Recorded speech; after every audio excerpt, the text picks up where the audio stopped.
如果剧本杀题材的悬疑电影有段位，那扬名立万一定是经典中的经典。巧妙的构思，环环相扣的剧情，让观众猜不到真相。但并不是所有剧本杀类型的电影都是正义获胜。就比如说今天我们要介绍的这部2204最新小成本悬疑佳作《扣留》，整部电影不到10个人，但剧情却反转再反转，就算看到最后，你都不一定猜得到真相。请打起12万分的精神，仔细留意细节。老规矩，资源和解说同步更新，想要的可以找花姐。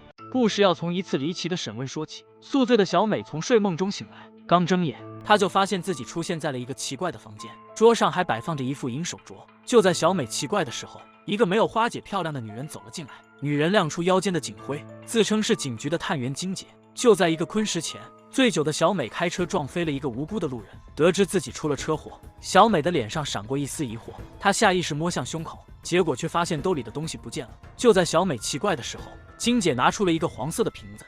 You're looking for these? We call this evidence.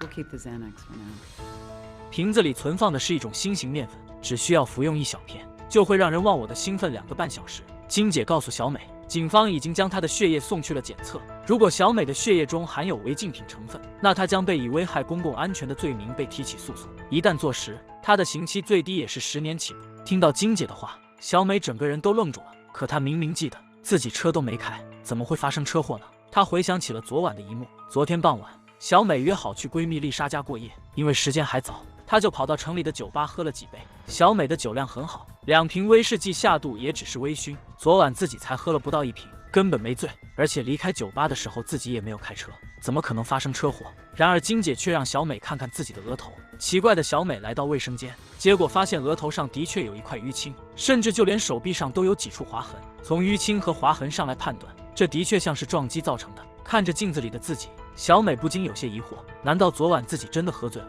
小美越想越觉得不对，她在卫生间四处观望，想趁机跑路，可警局的卫生间都被铁丝网封死，她根本就逃不出去。在观察的时候，她还不小心碰到了窗户上没有干透的油漆。就在这时，卫生间外传来一个男人的催促，小美匆忙擦掉了手上的油漆。她出来一看，发现催促自己的是一个名叫老黑的探员。老黑递过来一个甜甜圈，抱歉地告诉小美，最近警局正在翻新，所以有些乱。就在这时，小美在监控里看到金姐正在审问一个男人，她记得这个人，男人名叫马德。昨晚她和马德在酒吧偶遇，看对方长得帅气，小美还请他喝了一杯威士忌。喝完酒，2人还在小美的车里探讨了一下人体重量对减震的抗压测试。据马德说，测试中途小美还嗑了药，完事后他就开着车走了，而当时小美就已经有些迷糊了。听到马德的交代，小美有些慌了，她当时的确嗑了药，眼看解释不清，小美就提出想要保释，等自己酒醒以后再来警局配合调查。然而老黑却告诉小美，被撞的路人伤势严重，再加上他嗑药喝酒，按照美国的法律，他无法被保释。现在他不能离开警局，只能在拘留区等待。就在这时，闺蜜丽莎也赶到了警局。老黑给了丽莎1分钟，趁着探视的机会，丽莎悄悄拿出巧克力给小美提示。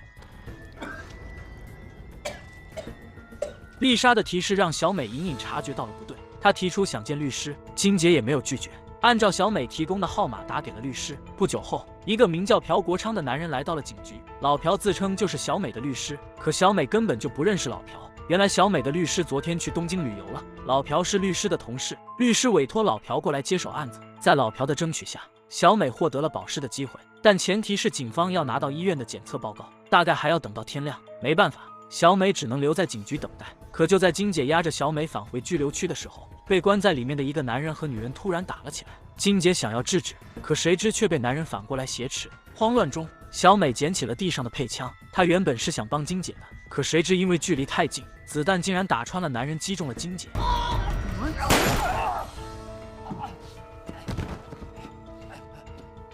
听到枪声的老黑也赶了过来，看着牢房里的一幕，老黑也愣住了。小美还想解释，说是男人对金姐发动了攻击，自己只是想帮忙。可老黑根本就不相信，因为谋杀，小美又多了一条罪名。眼看情况越来越乱，小美直接向老黑开出了筹码，她提出可以给老黑100万，只要他能放了自己。然而老黑却狮子大开口，张嘴要200万。可小美没有那么多钱，她所有的积蓄只有150万。看小美不像撒谎的样子，老黑同意了。老黑拿过来一台电脑，让小美将钱转到自己的账户，他则转身准备去处理金姐2人。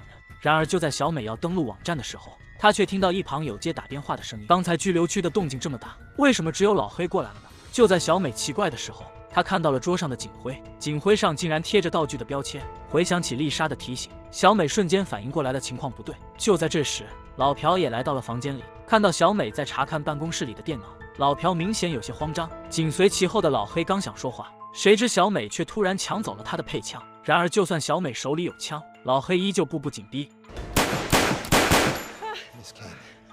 就在小美错愕的时候，马德突然出现在了背后，他用电击枪迷晕了小美。等小美再睁眼，她已经被绑在了椅子上。之前被击毙的金姐和男人就在房间里，原来两人根本就没死，只是在演戏。眼看身份暴露，老黑也索性摊牌了，他们是一个盗窃团伙，专门偷盗有钱人的小金库。6个月前，他们从一个名叫伊万的富豪家里偷走了800万美元的现金。可等大家完成行动聚拢后，却发现负责运钱的杰克却带着钱跑了。这个杰克就是小美的男友，大家好不容易才找到这家伙，谁知杰克却离奇的被烧死了。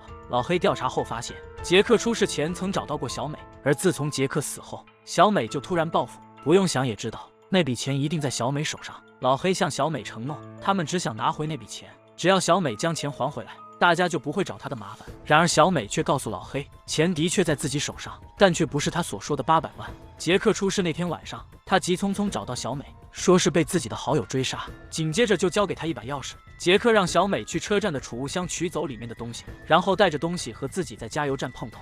然而当小美带着东西赶到碰头点，结果却在新闻里看到杰克和几个同事被烧死在公司。包裹里存放的的确是钱，但并不是800万，而是200万，其中50万已经被自己挥霍了，剩下的他可以还回去。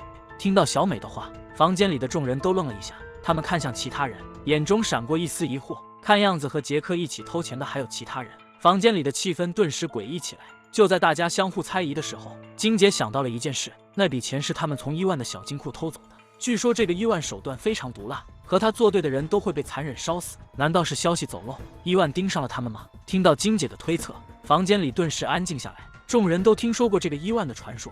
就在大家七嘴八舌的时候，老黑制止了大家的讨论。他们的手法非常干净，伊万绝不可能发现，而且他可以确定偷走钱的只有杰克一个人。只要小美打开账户，就知道那笔钱到底在不在了。小美也不傻，老黑等人一看就是亡命之徒，自己一旦登陆，他们必定会灭口，除非老黑可以保证自己的安全，否则他绝不会登陆。看小美这么有骨气，刚才在监狱的老大叔拿出了一把小刀，可就在大叔要靠近小美的时候，手却突然抖了一下，原来大叔的毒瘾犯了。老黑急忙拿出一包面粉，让大叔去外面解决。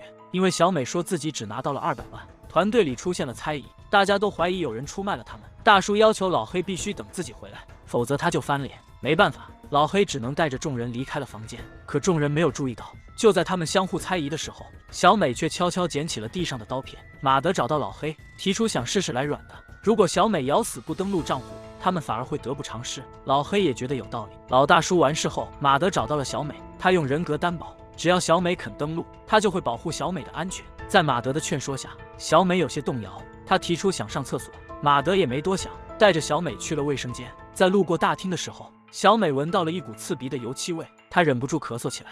一旁的马德还贴心的给小美倒了一杯水。虽然马德看上去很贴心，但小美可不傻，她拿出刚才藏起来的刀片，想试图划破纱窗逃走，可刀片太小，根本弄不开。更糟糕的是，她还不小心弄出了声音。马德冲进来扑倒小美，两人厮打在了一起。慌乱中，小美挟持了马德。她原本是想利用马德逃走的，可谁知老黑根本不吃这套，他直接开枪打伤了马德的大腿。一看老黑来真的，小美也慌了，她只好丢掉刀片，举手投降。听到枪声的金姐等人也赶了过来。金姐找来布袋想要给马德止血，可子弹击中了大动脉，根本止不住血。她想送马德去医院，可老黑等人却不同意，一旦医生追问，他们就会暴露，而且少一个人就多分一些钱。老大叔也觉得有道理，他直接割开了马德大腿上的闸带。在众人错愕的目光中，马德因为失血过多当场领了盒饭。因为马德的意外，老黑等人再也没了耐心，他们拿出家伙准备逼迫小美强行登陆。可谁知逼迫还没开始，刚才的老大叔抽搐了几下就晕倒在了地上。等众人过去查看，结果却发现老大叔已经没了呼吸。小美看向老黑，询问刚才他给大叔的面粉是不是有问题。听到小美的话，在场的众人都纷纷看向老黑。大家刚才都看到大叔的面粉是老黑给的，本来团队里就有猜疑，现在不信任的气氛更加严重，大家都怀疑是老黑想干掉其他人，这样他就可以独吞那笔钱了。老黑想要解释，可大家根本不听。眼看团队就要起内讧，金姐还想劝说他，让老朴不要激动，至少也得先看到钱到底在不在。老朴也觉得有道理，可谁知他刚放下枪，老黑就冲了过来。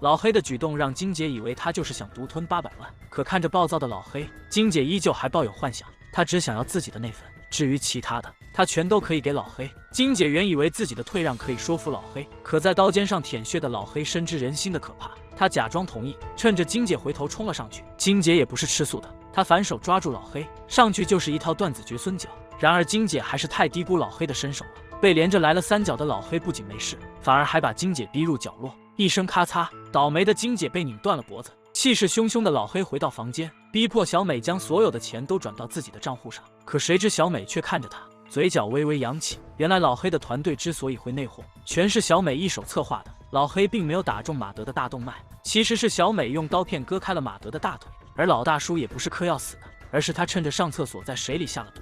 杰克的确偷走了800万，那笔钱其实就在小美的账户里。刚开始小美就发现了老黑的团队不团结，大家相互不信任，于是她利用自己懦弱的性格谎称只拿到了200万。正如同小美推测的一样，老黑等人开始相互猜疑起来。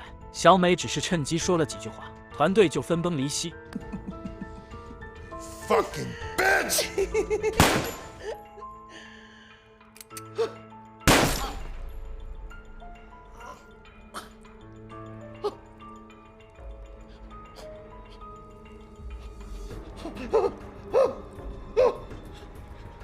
干掉老黑，小美就准备离开。就在这时，被绑架的闺蜜也挣脱束缚来到了房间里。原来闺蜜被老黑等人绑架了，她就被藏在杂物间里。看到小美没事，闺蜜才松了一口气。她说自己已经报了警，警方马上就到。可谁知就在2人拥抱的时候，小美就开枪干掉了她。原来闺蜜丽莎也是老黑的人，刚才大家厮打的时候，丽莎就躲在杂物间，看着地上的丽莎，重伤的老黑整个人都傻了。就在这时，小美拎着一桶汽油来到了房间里，看着心狠手辣的小美，老黑还想求饶，然而小美却告诉他自己根本就不是小美。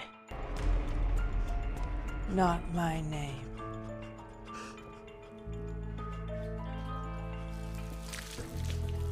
原来小美就是那个所谓的1万。为了追回被老黑等人偷走的钱，小美以身入局。她先是找到杰克，干掉对方后拿回了那笔钱。小美知道老黑等人一定会来找自己，于是她就故意去酒吧潇洒，等老黑等人上钩。其实从酒吧开始，小美就知道这一切都是假的，她只不过是在配合演出而已。明白一切的老黑才反应过来自己有多蠢。等警方赶到，现场只剩下被烧焦的老黑等人。以上就是2024最新小成本悬疑电影《扣留》的全部内容。总体来看，电影的质量还不错。谁能想到小美竟然才是最恐怖的人？果然，做劫匪脑子真的很重要。钱都没拿到，竟然就开始内讧。好了，今天的分享就到这里了，我们下期再见。